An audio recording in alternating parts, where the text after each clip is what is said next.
എന്താണ് അഖിലന്നാവതി വിഷയത്തിൽ സംഭവിച്ചത്? കൊല ആടും പോയിനടാ.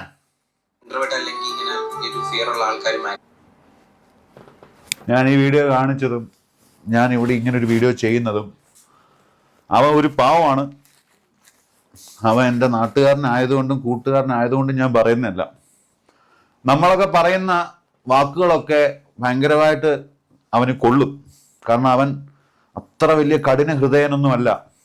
ഒരു പാവം പിടിച്ച ഒരു റേഷൻ കട പോലത്തെ ഒരു വീട്ടിൽ ആ കടയുമായി ബന്ധപ്പെട്ട്, റേഷൻ കട ഉള്ളത് കുറ്റം മോശമാണെന്നല്ല കേട്ടോ, അങ്ങനെയല്ല ഞാൻ പറഞ്ഞത്. വളരെ ഒത്തിരി കഷ്ടപ്പെട്ട് ബുദ്ധിമുട്ടി ജീവിതത്തിലോട്ട് കയറി വന്ന ഒരു പയ്യനാണ്.